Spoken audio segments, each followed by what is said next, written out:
Let's get this show started off right by celebrating. The girls' lacrosse season is finally in full swing. We will bring you all the runs and all the net results. Celebrate the good things. Sports Night is next. Hello, everyone, and welcome to Sports Night. I'm Joe Young. And I'm Howie Shapiro. Boy, we have a jam-packed show today. From a couple weeks ago when we were up here doing over there doing our best impression of Dancing Monkeys, trying to fill time, to now when we're pretty much going to have to roll through all of the different results because everybody's very, very busy. 4 or 5 games a week for just about everybody as they try and pack in as much as they possibly can before tournament time rolls around in just a couple of weeks. We start with the baseball team. They had a busy schedule. It started on Tuesday and didn't start the way they would have liked. They got hammered by the Armstrong Falcons, 17-1, the loss in that one. There was an inning in the middle there where they gave up 10 or 11 runs and things just kind of got out of hand. There you see Ayrton Ost. He'd like to forget about that. 1 1/3 innings, gave up 10 runs, and 7 of them earned. Bryce Peterson, 2 for 3 at the plate. Braden Farley had a double and scored the only run for the Cardinals. On Wednesday, the Cardinals at Minnetonka, and they lose to the Skippers 10-6.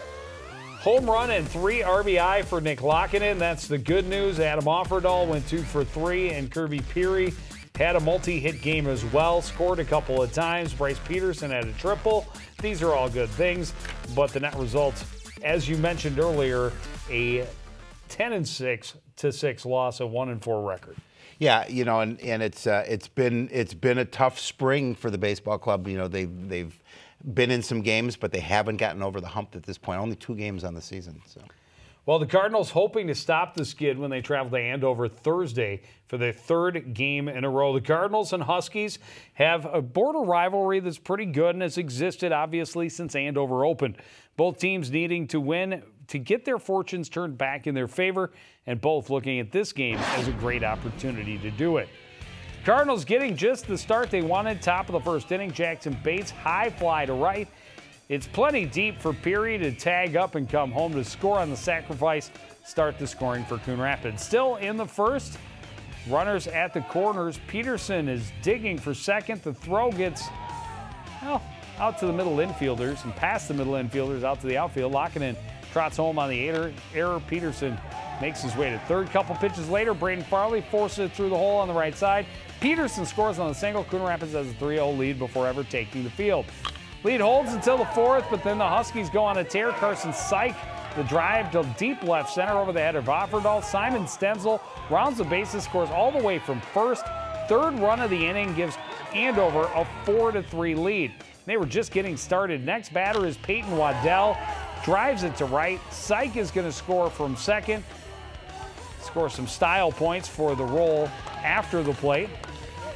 Call that a dinner roll. Nick Dainty is up next, and he adds the exclamation to the inning. A 2-run shot over the fence and left. That was the first pitch he saw. 6 runs in the inning, and the Dogs have a 7-3 lead. But too soon to celebrate, my friends. Top of the 6th, Cardinals get the rally rolling. Caleb Ness, a little dribbler down the line. Andover pitcher makes a bad throw to first.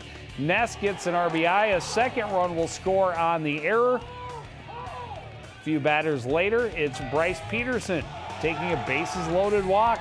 That'll bring Peary to the plate, the tying run, and it's 7-all going to extra innings. Visiting squad puts up another big number in the 9th. Jackson Bates with a boomer to right over the head of the center fielder. Ryan Garlick will score. Ness isn't far behind him. A 2-run double gives the Cardinals the lead. Get some insurance 2 batters later. Bases loaded for Bryce Peterson. He unloads them with a drive to the left corner. Lockinen scoring all the way from first on the double. A 5-run 9th inning gives the Cardinals a much-needed 12-7 wins. They needed 9 innings to do it. but they got the job done. Well, and that's the thing, and that's the kind of baseball that's been happening for them this year. They've, able to this time fight back and win, but they've been in a number of games where they've had a number of runs scored against them, able to fight back but not quite get there. A couple of one-run losses too has hurt them as well. Yeah, and another one on Saturday when they hosted the Irondale Knights. Cardinals not able to get the offense really going against Irondale. They lose this one 4-3. Orlikowski, Farley, Offerdahl, and Garlick scoring the runs, or Garlick had an RBI, the other three scoring your runs. Blake Peterson threw a solid game, 7 innings, gave up just 4 hits, unfortunately 4 runs. Only one of them was earned. He had 10 strikeouts, but he has to take the loss. 4-3 the final. Always tough to strike out 10 and also take the loss. In a complete game. Yeah, tough one. Well, the Cardinals were back on their home field Monday, hoping they could take advantage of another struggling squad. Spring Lake Park only had 1 win on the season, but they were coming off a wild 14-13 loss. If the Cardinals were going to have a chance, they'd have to stop a pretty potent Panthers offense. 3 straight 2-out walks in the top of the first loads the bases for John Carlson. He unloads them with a drive to left center. 1 hops the fence, 3-run double for Carlson puts the Panthers on the prowl very early. Well, they're going to add to the lead in the 3rd. You feel that 3rd run come across. They add to the lead in the 3rd. This one hit very well to the gap in right center, and Mickey Zeller is on his horse. He's going to round, score all the way from first, and Spring Lake Park has a 4-0 lead. Coon Rapids gets one back in the home half of the 4th inning. Sophomore Ryan Garlick gets all of this one. A blast to right center. Caleb Ness is going to score all the way from first on the triple by Garlick. He went 2 for 2 in the game. Same score into the 7th. Panthers with 2 in scoring position. High fly deep right. No problem for Peterson, but the runner is going to tag and score from 3rd. Spring Lake Park back to a 4-run lead. Now the Cardinals are going to try to rally in the bottom half. They get some help. Wild pitch goes to the backstop, and Kirby Peary is coming home to score. Now that wasn't the only trouble from the mound. Runners at the corners and the curveball's inside. Evades the catcher, gets to the backstop again. Jackson Bates will score, and it's a 5-3 game. Now Panthers get a couple outs. Caleb Ness comes up with a solid 2-out single to left. Nick Lockinen will score from second, and it's a 5-4 score. Ness, the tying run on base. Well, unfortunately, they could not get him home, and the Cardinals fall short. Losing a tough game, Joe. Yeah, they keep showing potential every time we see them. We've seen 4 of their first 8 games. They have little spurts. They can't get the consistency. Either the bats are going or the pitching's going. If they can get both going at the right time, this could be a club that maybe surprises some teams. We're about halfway through now, 9 games in. Only a couple of weeks left. You got to start playing a tournament because you're running out of school year. You are. So, this is a team that most likely will be a middle to low seed in the sections and could be a team that surprises some things because if they can get some things figured out, they could be dangerous. Yeah, I mean, Coach Mossy in his first program working on things, and he has said, we'll be fine, we'll be okay. And again, this is an opportunity for them to kind of right the ship as they kind of get the rest of the season underway. Had pretty good pitching this afternoon, Tuesday, when they went to Anoka. Another nice outing, 7 innings pitched for Parker Hermanson. Had 8 strikeouts. Unfortunately, 3 runs was too much for his offense. He doesn't get any run support. Cardinals blanked by the Tornadoes and fall to 2-7 on the year. A busy week coming up. They're at Champlain Park on Thursday. They host Blaine on Friday and Hopkins on Saturday. That's a lot of baseball. Hopefully the weather will stay well so they can get all those games in. Well, the softball team, we talked about it last week, off to an amazing start this season. The Cardinals already had broken the team's season home run record before the start of last week's play, and they were only 7 games into the year. Their 5-2 start, the best for a Cardinals club in at least the last 10 years. They had another busy week, and they had no intention of slowing down, starting with a visit from Armstrong on Tuesday. Coon Rapids jumping to the lead early, 2 out, 2 on for Elia Johnson in the first. She lines it past short. Sam Lom and Abby Graham will score for the Cardinals. They have the first lead of the game, and that was just the start for this offense. Meanwhile, Becca Call Me Brooke Masteler was spectacular. She fans Tiffany Fritz to end the threat in the second. Masteler went the distance, allowing just 2 runs on 8 hits with 1 walk and 4 strikeouts. Offense getting her some more cushion in the bottom of the second. Abby Graham, a drive to the corner and right. Lam will come around to score again. Graham is in well ahead of the throw with an RBI triple. 5-0 Cardinals after 2 in the third, 2 out and a runner at third. Cameron Schmelzer hits it back to the pitcher. They keep the runner at third, but watch Schmelzer. She just keeps moving. Bates the throw to second. Julia Burns stealing her way to the plate. Double steal makes it 6-1 Cardinals. Into the 7th, Sam Lam at the plate with a couple of runners on. She drops it into left. Fielder bobbles it a bit, which will allow a second run to score. Coon Rapids adds 4 in the 5th inning, up 10-1. At that point, on their way to a 10-2 win. Yeah, they're having such a nice season, and the thing is, they're really scoring a lot of runs, and they're hitting a lot of home runs, which I believe they already have a record, I think, this year, and the season isn't quite over with yet. I've mentioned that at the top, but once again, you weren't even listening. What? I believe they were already at 9. They've hit at least 3 or 4 more since that game. That was only the second game that they did not have a home run. 8 games into the season, that was only the second time. It's impressive. They had been without a home run in their offense, and they still put up 10 runs. Well, they put up even more on Wednesday. They went to, or Thursday rather, they went to Andover and gave up a few more than they would have liked with 9 runs allowed, but they put up 17. And look at the numbers. Meg Scheck, 4 for 5. Elia Johnson, 2 for 3, and Julia Byrne, 2 for 5, all with home runs. 3 home runs for the Cardinals in this one. 4 ribbies for Meg, 3 for Elia, and 2 for Julia Byrne. 3 RBI game for Kennedy Kerr as well. Elia Johnson ends up getting the win on the mound as well. And then on was that Friday, I guess, they went up to Duluth. They did. Good trip for them to go up, and boy, did they just continue to be hot at the dish. Another home run for Meg Scheck, 4 RBI in the game, a 2 for 5 day for her. Jade Gomez was 2 for 3. Cameron Schmelzer had 3 hits and 3 runs in the game. Masteler comes in and is masterful once more. 7 innings pitched, gave up 2 runs on 2 hits, 3 walks, and 3 strikeouts. And on Saturday, what they do, they just go ahead and blank the team from Duluth East, Greyhounds. Not touching Elia Johnson. She gave up just 2 hits in a complete game shutout, 5 walks, 7 strikeouts. She also did the job at the plate. She was 2 for 3, had another home run, 3 RBI. Meg Scheck, it was an off night for her. Just 1 for 3 with a double and a couple of runs driven in. Abby Graham had 3 hits, and Sam Lam had a pair as well. Just up and down the lineup. Took them a little bit longer on Monday, but they got the win over Totino Grace, beating the Eagles 5-3 in 9 innings. No home runs. None.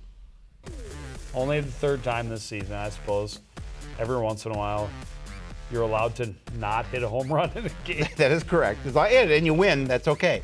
And Elia Johnson pitched 8 strong innings and gets another victory as the starting pitcher. And today, their winning streak had to come to an end. But not their home run streak. Nope. They hit 2 more. Scheck and Johnson. I don't know what the totals are, but I know when we went into the Armstrong game that Johnson had tied the season record held by McKenzie, right, who just left us last year. How do you replace losing your school's home run record? Let's think. How about we bring up 2 of them? Yeah. 2 of them. 2 of them. Because Scheck was 1 behind her, and now they've got to be right there. Right. Yep, neck and neck. Neck and neck, and I'm thinking that was 3. She said 5. I think carry the 1. They're both at like 5 or 6.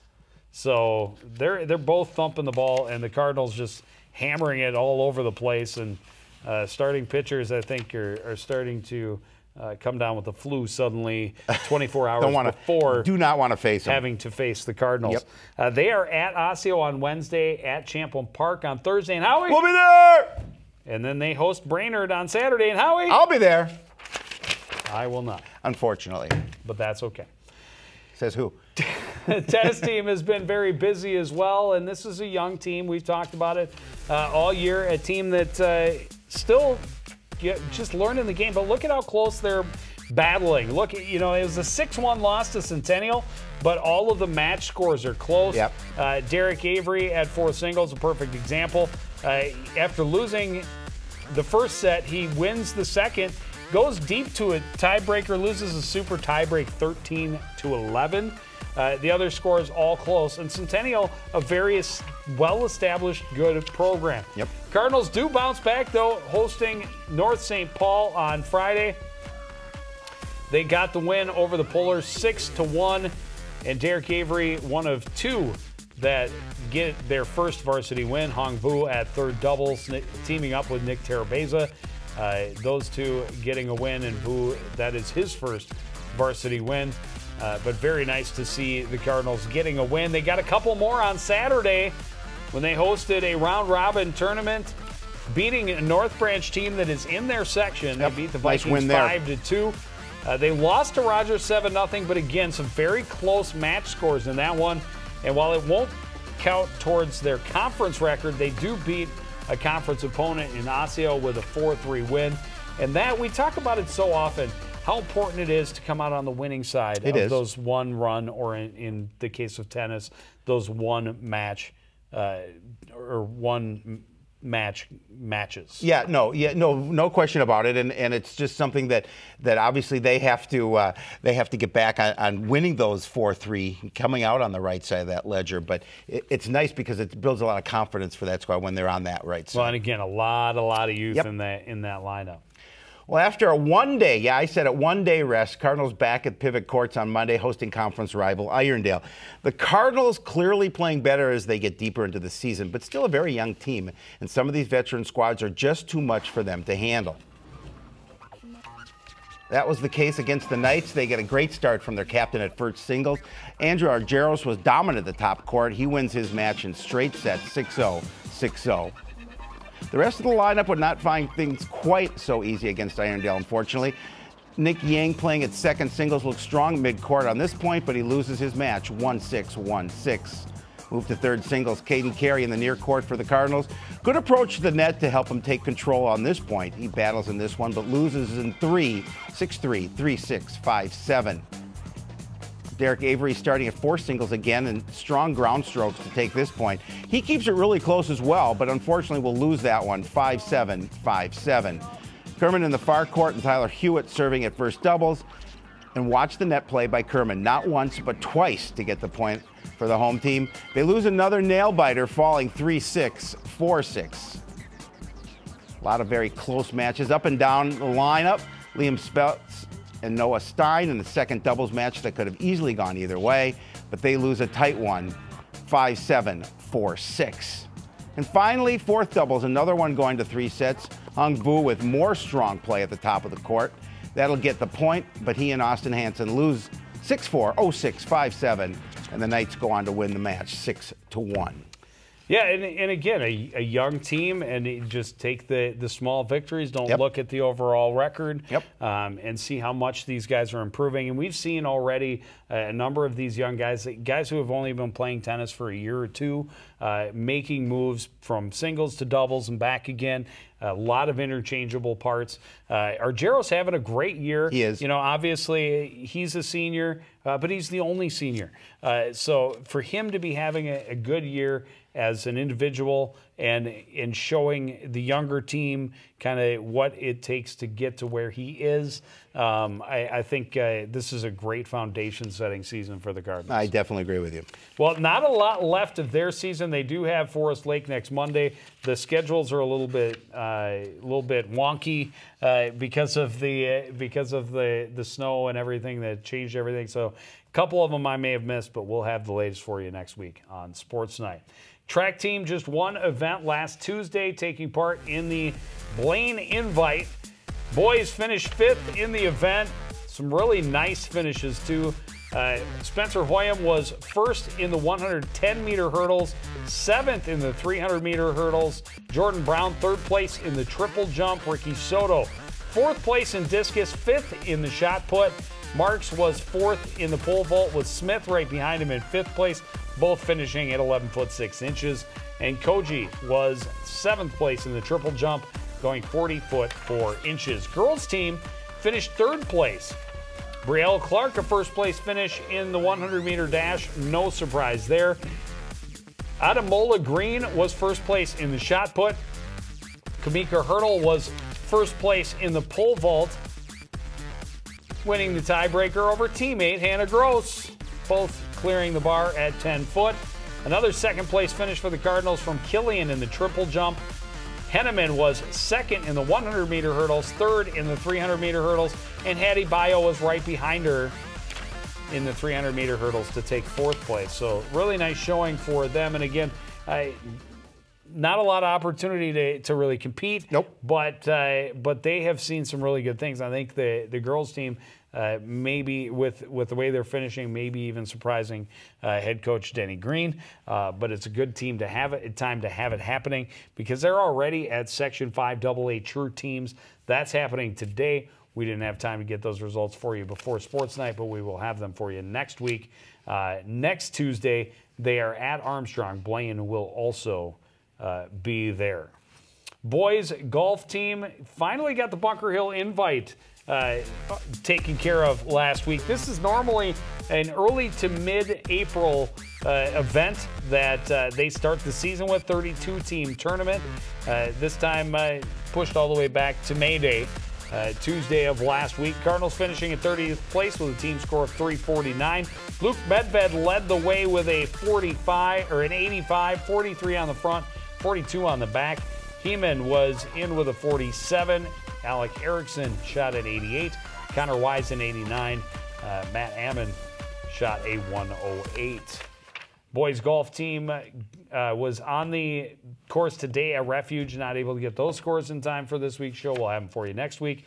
Next up, they are at Victory Links on Tuesday next week, and then at Loggers Trail with the teams from the Northwest Suburban Conference a week after that. Girls golf team, head-to-head competition to get the season started. Their first tournament out at Purple Hawk, the Cambridge Ice Santee Invitational. Ellie Carver, her first opportunity to really putt or hit off of grass, comes in a tournament. Remember, she was sick for their season opener, but she returns. First time hitting off grass, no sweat. I'll just lead the team with a 106. Rachel Bissett just one stroke behind her. Whitney had a 110. Anna Bezcalo was in with a 116. Nicole Bissett had a 129, and Goldman finished with a 153. Well, after starting the week with the tournament at Purple Hawk, Cardinals competing in the conference mid-season tournament on Thursday. Yes, only 2 events in, but it's mid-season. Weird to consider it mid-season, a little more than a week after they finally get outside, but that's the way it's going this spring. Cardinals glad to have all of their leaders back on the course, and just to get an idea of where they stack up in the Northwest Suburban Conference early on, this was a great outing and a beautiful day for it. We start with Captain Rachel Bissett. Her game maybe not quite what she considers mid-season form, but she has a very respectable outing in the tournament, getting around in less than a century, finishing at 99 in her second 18-hole event of the year. Up next, Abby Olson, solid off the tee. She's going to tap it in to finish on this hole. Olson records a 115 for the day. Nice to have senior Ellie Carver back in the lineup after being out sick for that first event, as we talked about, leading the team again at Bunker Hills. She posted 91, 10th overall in the tournament. A couple of other girls trying to trim some strokes and help improve the team scores. Tori Wenslow off the tee, and then finishing up with a little tap into the cup. She posts a 113. Bryn Wynn up next. She shot a 127, and Allison Alshouse finished with a 131. Cardinals finished 9th in the tournament with a team score of 418. just nice to be able to get outside, beautiful weather, and compete, and that's what the Cardinals were doing. And again, this is a situation where, with the season being so short, tough to improve your scores. Well, with little two time. really nice things though. When you break it down, Cardinals were not at the bottom of the North Division, which is always nice. Always good. But if they put their score into the West Division, they would have been right in the middle of the pack, top of the middle of the pack. They would have had 4 teams behind them in the West Division. Only 1 team behind them in the North, but that is saying something. Up and coming, unfortunately, a couple of seniors they will lose, but I know Chad Keeney very excited about the athletes he has this season and what they will mean for the program moving forward, and hopefully a little more normal springs ahead. On Friday, the Cardinals go head-to-head against Anoka, shoot a solid .206, but just 4 strokes shy of the Anoka Tornadoes. Whitney leads the way with a 49. Carver had a 51. Rachel Bissett and Annabeth Kalo both posted 53. Alshouse had a 61, and Oss was in at a 69. Upcoming, they have the Shamrock Invite on Friday of this week, and then they will host Blaine and Champlain Park for a quadrangular, or a triangular. Triangular, right. That's only 3 teams. Triangular. Yeah, that's 3. Next Tuesday. Girls lacrosse team, as you mentioned at the top of the show, finally getting the season going, and boy, were they busy this past week. We start with a game against Anoka last Monday. Cardinals come up just short to the Tornadoes, losing that one 8-7. Anna Brazier had 3. Paige Fosslin had a pair. Owens and Keller each scored for the Cardinals as well. Things getting a little more difficult on Wednesday when they faced Centennial. The Cougars ran away with this one 14-3. Keller, Brazier, and McCarr had the goals. Grace Hanula had an assist for the Cardinals. But then the Cardinals welcomed Duluth, and that was a much-needed win. They beat Duluth 11-7. Jordan Keller, 4 goals, 3 assists, 7 points in the game. Brazier also had 4 goals. Grace Hanula had 2. Emma Bolin had 3 points in the game with a goal and 2 assists. On Saturday, they took on Andover in another heartbreaker. That's 2 of their first 5 games that the Cardinals lose by just 1 goal, losing to the Huskies 10-9. Well, the Cardinals on the road Monday for the 5th game in 8 days and facing a monster of an opponent. The Blaine Bengals came charging into the week undefeated and averaging 14 goals a game. They're a 2-time defending section champion, hungry for a three-peat, and they weren't going to let the Cardinals slow them down at all. Coon Rapids actually able to start the scoring early in the first. Free position behind the net. Good pass to Emma Bolin. She's able to finish. Cardinals take a lead. Well, the celebration wouldn't last long because once the Bengals get going, they're hard to stop. Abby Jones to Ava Engler. She turns and scores. It's all tied up. They just keep coming from every angle. Gabby Rosenthal to Jones in the middle. She shoots quickly, scores. That made it 4-1 Blaine. Well, Cardinals trying to keep it from getting out of hand in the first. Jordan Keller coming from behind the net, leans in, shoots over the top of the goal. Still, Blaine leads 6-3. Coon Rapids down 7 before they strike again. This time it's Grace Hanula wiggling her way to the prime scoring territory, then firing it past the feet of the keeper. Solid goals, but the Cards just can't keep up all night. Move to the second half now. Great speed on the long run by Bella Earn. She takes it right to the net, makes the deposit. 15-5 at that point. And the Bengals are going to cruise to a 20-5 win. Yeah, Blaine tough looking, one. Blaine looking really strong to start the year. Up their average with a 20-goal output against the Cardinals, but now 6-0 on the year. Cardinals, some good things, but a long way to go. Long way. Short time to get there. Yes. At Champlain Park next, and then at Totino Gray. So a couple of road games.